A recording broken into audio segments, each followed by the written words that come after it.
Here in Melbourne, Australia, visiting Comms Connect. Hi guys, how are you? Good, thanks. You've got a QR code ready to go? There's something different about the show this year, and that has to do with the wildfires and the bushfires in Sydney, and it has to do with Bixie. There's lots going on right now, right? In Victoria, in Sydney. Yep, all over the country. Yeah, all over the country. All over the A country. lot of bushfires. There are, and there's been fires burning in New South Wales and Queensland for probably well over a month now. The communications guys have got things set up. They've ensured that their firefighters have got the capabilities that they need. That they're operational. They're up and running. They've said they can get away for a few days and come to an important event like this for them, and if there's any issues they can obviously help deal with those, but I think most of the people will still come. So Bixie is a sort of more of a wired show. We're obviously the wireless side of things, the critical communication side of things, so there are some real synergies in terms of the requirements of some of the consultants and visitors that go through their show and through Comms Connect. So we thought we'd co-locate the two, see if there's some benefit, get that feedback from people, and if everyone's happy with it, we'll do it next year. So that means that it's time for Comms Connect 2019, co-located with Bixie just over there. Let's check it out.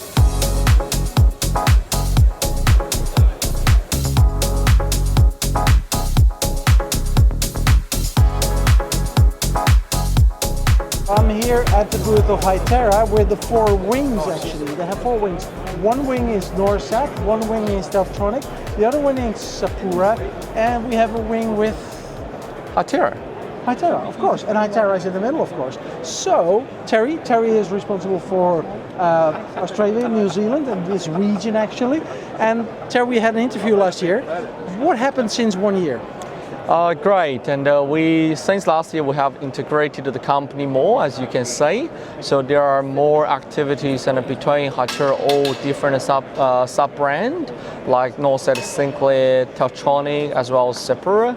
And so now, and as a customer of Hytera, and you actually can get access to a lot and from the main Hytera brand. Is there any project in Australia here or in this region that combines all of these technologies in one network already or not? Not really, but we trying to, as you can say, obviously, and based on the, say, for example, the Tetra infrastructures, and we have won the Sydney Northwestern new railway line, which put in operation in this year. And within that project, obviously, and there are the infrastructures from Teltronics and also the separate terminals and being adopted by the customers. And also, and based on these customers, we can introduce the most, solid and robust of the aerial products like Sinclair. And Norsat is more focused in the satellite of science, but with Hytera and now the major focus in LTE, certainly for these kind of customers and for the future. And we're also introducing the migration path from here onward and for the next generation broadband technologies. From Hytera, it's a small step. Actually a very small step to go to Simoco here at the exhibition hall, and Simoco Wireless has a good presence here in Australia since many years, and I heard, and I'm not sure exactly, that they have won a very important project recently, and they have a new CEO, and this new CEO's name is Peter Scalata. He said he would be here around 4:30. It's 4:30. That means he will be arriving at any moment.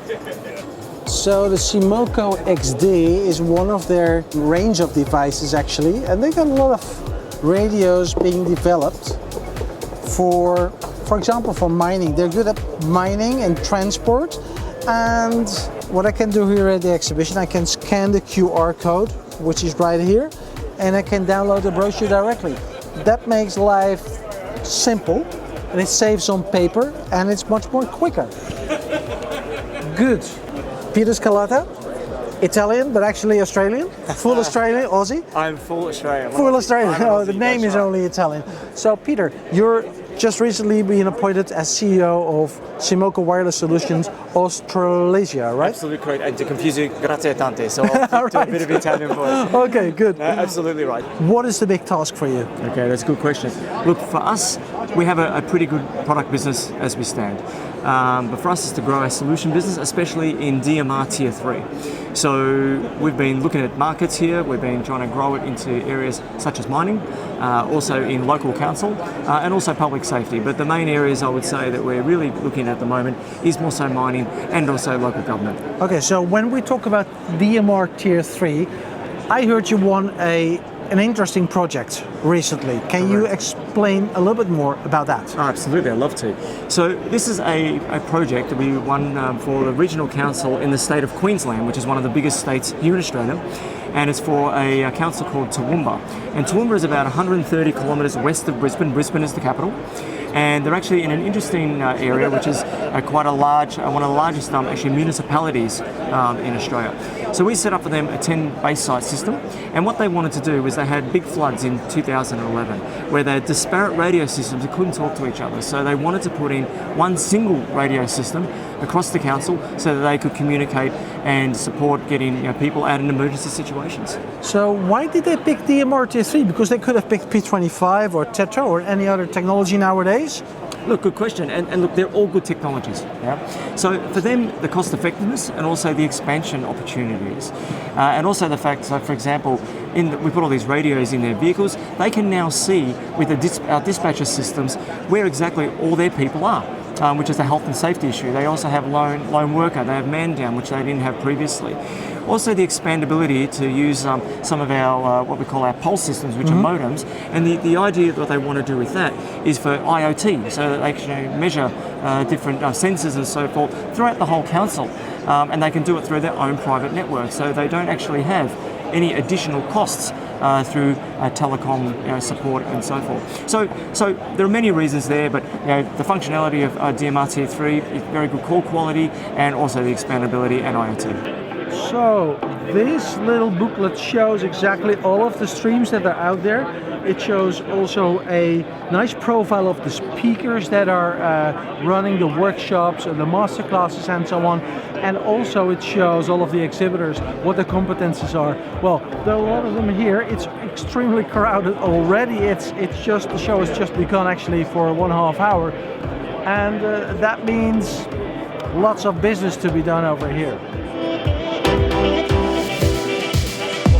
That's the booth of DAM. Actually, it's not a booth. I think it's kind of a pop-up stand. It's quite revolutionary. I see this for the first time, and I think it's very easy to move it away to the next location. You probably know John Ghergetta, and you just started something new, right? Yes, we've started a radio IP network. It's a worldwide network. It's called Hydra Network, built on an Australian software protocol, which is basically two-way radio protocol operating over broadband technology. So unprecedented, it's never really been done before in the same way we do it, where we give our customers the same function, feature, speed of two-way radio, but with the benefit of coverage and data capacity. Working very well, very proud of it, all Australian, and you guys should buy it. Go ahead, buy it. All right. Thanks, okay, Scott. John, good to see you, man. Okay. Yeah, good to see you, mate. I'll see you around. Right, okay. Ranjan Bhagat, right? Ranjan Bhagat. Zetron stand, that's what you can see over there. And Zetron is there in this industry for many years, as far as I know. When we're talking about these changes in the industry, well, because you're there for such a long time, you have seen the industry changing pretty dramatically. We're now heading into the LTE era. So what are the changes that are related to Zetron? We've had the opportunity for many years now, we're 41 years to be in business, and we've seen many transitions happen. So this is just another transition. From our perspective, it's a journey, right? And from Zetron's perspective, we want to ensure that the path that is followed allows for interoperability to ensure that the transition makes sense for the end user. It's cost effective. And most importantly, we're pushing a lot for open standards in this case, because at the end of the day, we do know that people who follow open standards and adopt open standards end of the day, and they end up essentially doing the right thing by themselves and their customers. So I would say Zetron, hey, you know, we're the intelligent glue in the control rooms. A lot of LMR interfaces historically, a lot of telephony interfaces, LTE interfaces. We'll bring it all together and make the story a simple one for the end user, because end user doesn't really care about technology. They want solutions. They want to make sure that their job gets easier and more efficient. During these kind of events, it's important to highlight the sponsors, but there are so many motor companies that are playing a big role in this ecosystem of critical communications. Here in Australia, IPD Group, we got Sonam here with a booth. Normally Sonam is represented in different booths. They got their own booth right here. GME, Cambium Networks, providing mission critical links for RF Australia. We got Evona products. Like every single year, we got a critical messaging alliance represented by a few companies that are part of the alliance here. Logic Wireless, Kenwood, RFI, Challenge Networks, Open Spectrum, Keysight Technologies, L3 Harris, Metropolitan Fire Brigade, ITK, right? ITK, ICOM, of course, that's NetMotion, PowerTech Telecommunications, Vicom Australia, Omnitronics, we got Rotor Sports. Too many companies actually to mention that are playing a role in this whole ecosystem over here. Even some of the really smart stuff like the P25s and the Tetras, it's changing, it's moving to the broadband world. And of course BT's into that because that's where we make all our money. So things like the ESN in the UK, we own EE, we own PlusNet, so we own all of that broadband stuff. So what BT's focus is on is actually making money out of broadband. Okay, I think that's it. I think that's it for now. Maybe I can pick the brain of Alex.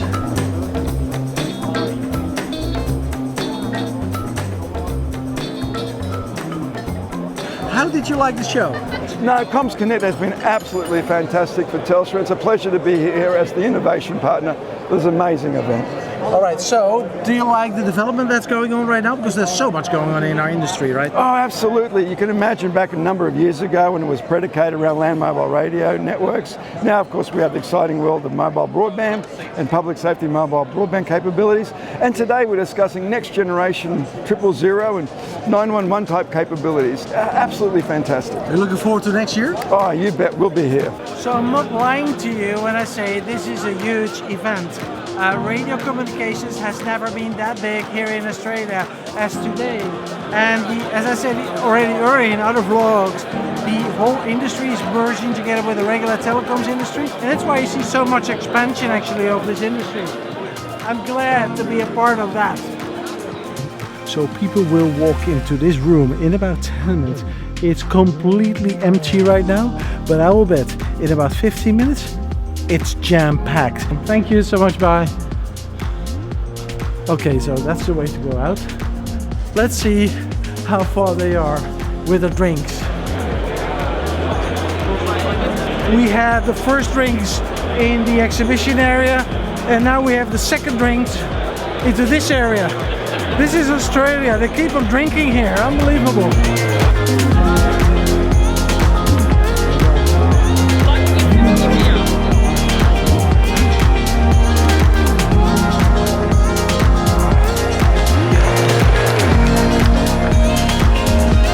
So what's next? Next we have New Zealand.